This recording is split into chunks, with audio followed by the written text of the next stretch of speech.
तो आज हम लोग आईपीसी के सेक्शन 24 और 25 पर चर्चा करेंगे। ठीक है, 24 और 25 जो है रिस्पेक्टिवली डिजोनेस्टली और फ्रॉडलेंटली दो शब्द की बात करता है। तो डिजोनेस्टली और फ्रॉडलेंटली में बेसिकली लोग कंफ्यूज कर जाते हैं। ऐसा लगता है कि डिजोनेस्टली जो है वही फ्रॉडलेंटली है, फ्रॉडलेंटली ही डिजोनेस्टली है। अगर आप हिंदी में इन बातों को समझेंगे तो काफ़ी इजी हो जाएगा। डिजोनेस्टली का मतलब होता है बेईमानी पूर्वक जिसको कहते हैं। फ्रॉडलेंटली मतलब होता है धोखाधड़ी पूर्वक, धोखा जिसका मेन चीज मेन इंग्रेडिएंट है। ठीक है, तो अगर आप ऐसे समझें कि डिजोनेस्टली की जो बात होती है वो सिर्फ प्रॉपर्टी, स्पेसिफिकली वो प्रॉपर्टी के सेंस में होती है। ठीक है, जबकि फ्रॉडलेंटली की जब बात आएगी तो वो डिसाइड के सेंस में होगी। ठीक है, डिसाइड एंड इंजुरी के सेंस में होगी। इंजुरी मतलब उसमें कोई जरूरी नहीं कि प्रॉपर्टी का लॉस हो, और भी कुछ लॉस हो सकता है। लॉस मतलब जैसे रेपुटेशन का लॉस हो सकता है, या कोई जो एक्ट या कोई ओमिशन आप जो करेंगे वो डिसेप्शन के द्वारा किया जाएगा। आपका खुद का फ्री विल नहीं होगा उस पर, बिकॉज आप पे डिसेप्शन प्ले किया गया, डिसेप्शन काउज किया गया।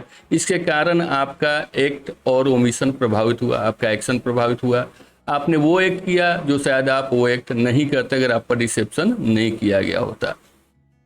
तो ये दोनों बिल्कुल अलग अलग चीज़ें हैं, लगते एक जैसे हैं बट है अलग। अब सेक्शन 24 की बात कर लें, ठीक है, तो उसमें दो चीज़ों की चर्चा है। या तो रॉन्गफुल गेन की बात है कि जो आदमी डिसऑनेस्टली काम करता है वो खुद का रॉन्गफुली गेन करता है और दूसरे का रॉन्गफुली लॉस करता है। ठीक है, जो कि सेक्शन 23 में डिफाइन किया गया wrongful gain and wrongful loss का मतलब कि आप कोई प्रॉपर्टी धारण कर लेते हैं, ले लेते हैं, रिटेन कर लेते हैं या टेक अवे कर लेते हैं किसी आदमी का। ठीक है, तो वो डिसऑनेस्टली आपने रख लिया। ठीक है, आपने रॉन्गफुली गेन कर लिया।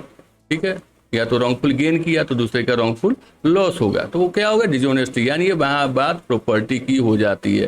जैसे आप थेफ्ट के इंग्रेडिएंट देखेंगे तो थेफ्ट में जो सेक्शन 378 में जो वर्णित है वो क्या चीज़ है कि भैया बिना कॉन्सेंट के अगर आप कोई मूवेबल प्रॉपर्टी टेक अवे करते हैं, ठीक है, डिसऑनेस्टली, देन वो थेफ्ट हो जाता है।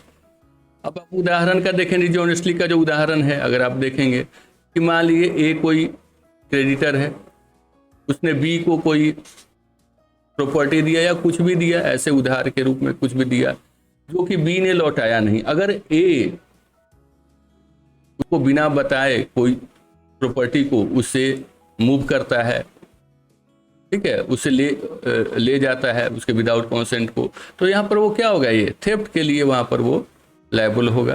ठीक है, तो यहाँ पर क्या हो रहा है, क्या हुआ, ए ने रॉन्गफुल गेन किया और बी को रॉन्गफुल लॉस दिया। इसी तरह कोई भी चीज़, जैसे कोई गाड़ी है जो कुछ का लदा हुआ है, कोई किसी का पेड़ है आपने काट लिया, ठीक है, उसको बिना बताए, तो क्या आपने डिसऑनेस्टी प्रॉपर्टी का उसको लॉस किया, आपने गेन किया। उसी तरह dishonest means of preparation of property की बात है, वहाँ भी डिसऑनेस्टली वर्ड का यूज है। ठीक है, तो यहाँ स्पेसिफिकली प्रॉपर्टी की बात होती है डिसऑनेस्ट इंटेंशन के साथ। ठीक है, रॉन्गफुल गेन और रॉन्गफुल लॉस की बात होती है। ठीक है, कोई जो एक्ट आप कर रहे हैं वो दूसरे को रॉन्गफुल लॉस पहुंचा रहा है, आपको रॉन्गफुल गेन दे रहा है, तो वो डिसऑनेस्टली कहा जाएगा। फ्रॉडुलेंटली में क्या होता है, यहाँ पर दो बातें हैं। ठीक है, पहला डिसाइड का है, यानी छल का। ठीक है, छल किया गया, यहाँ पहला इंग्रेडिएंट लॉस और गेन का नहीं, पहला इंग्रेडिएंट छल का है। तो हो सकता है वो छल से प्रॉपर्टी का नुकसान ना हो, लेकिन नुकसान हो सकता है, किसी का इंजुरी हो सकता है। इंजुरी कई तरीके के होते हैं, जैसे कि डिसेप्शन काउज किया गया तो वो जैसा एक्ट किया शायद वैसा नहीं करता अगर डिसेप्शन काउज नहीं किया जाता। जैसे कि अगर आप कहीं एडमिशन लेते हैं, आपने कोई रॉन्ग सर्टिफिकेट लगा दिया, आपने फोर्ज सर्टिफिकेट लगा दिया, ठीक है, तो वहां पर क्या आपने किया, फ्रॉडलेंटली आपने एक्ट किया वहां पे। ठीक है, तो वहाँ ये बेसिक डिफरेंस है। ठीक है, तो अगर हम लोग देखते हैं कि अगर सेक्शन की अगर हम लोग बात करते हैं तो यहाँ पर देख सकते हैं सेक्शन 24 की बात हो रही है यहाँ पे। Whoever does anything with intention of causing wrongful gain to one person or wrongful loss to another, खुद का फायदा और दूसरे का नुकसान, ठीक है, इसी को डिजोनेस्टली कहते हैं। डिजोनेस्टी क्या होता है, ठीक है। उस तरह सेक्शन 25 क्या है कि do things fraudulently if he does that thing intent to defraud, मतलब डिफ्रॉड करने के इरादे से एंड नॉट अदरवाइज, ठीक है। तो यहाँ पर डिफ्रॉड का इंटेंशन होता है। अब डिफ्रॉड क्या है, यहाँ पर भी इंटेंट टू डिफ्रॉड करने का मतलब यही है कि डिसेप्शन द्वारा आपका एक्ट और ओमिशन प्रभावित हुआ, आप पे डिसेप्शन प्ले किया गया and you have acted in that way in which you would not have acted if deception had not been played upon you, ठीक है। अगर डिसेप्शन आप पर प्ले नहीं किया गया होता तो आप उस तरह से नहीं एक्ट किए होते या ओमिट किए होते, ठीक है। तो डिसेप्शन का मतलब जैसे मान लीजिए आप एडमिशन लेने जा रहे हैं कहीं पे, LLB में के फाइनल ईयर में एडमिशन लेने जा रहे हैं, उसकी रिक्वायरमेंट ये है कि फर्स्ट एंड सेकेंड ईयर आपकी होनी चाहिए किसी दूसरे कॉलेज से।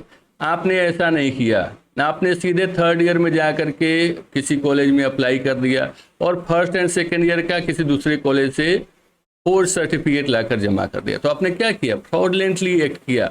अब अगर आपने वो जमा किया रॉन्ग सर्टिफिकेट तो इकोनॉमिकली कोई लॉस नहीं हो रहा है जिसको आपने जमा किया, बट इंजरी वहां पर कॉज हो रहा है। कैसे, क्योंकि वो उस तरह से एक्ट या उस तरह से ओमिशन नहीं करता अगर आपने उसको डिसेप्शन नहीं दिया था, आपने उसको डिसाइट नहीं दिया होता, छल नहीं किया होता उसके साथ, ठीक है।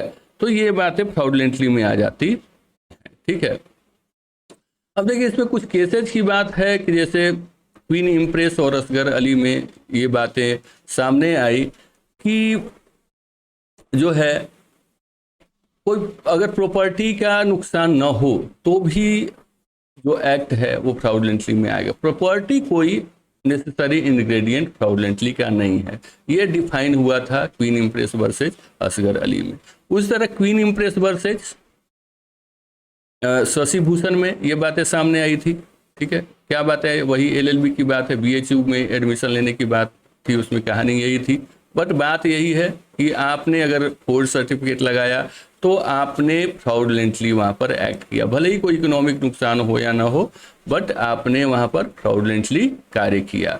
तो यही बेसिक डिफरेंस है आपका डिसऑनेस्टली में और फ्रॉडलेंटली में। फ्रॉडलेंटली में आप देख रहे हैं डिसाइट एंड इंजुरी।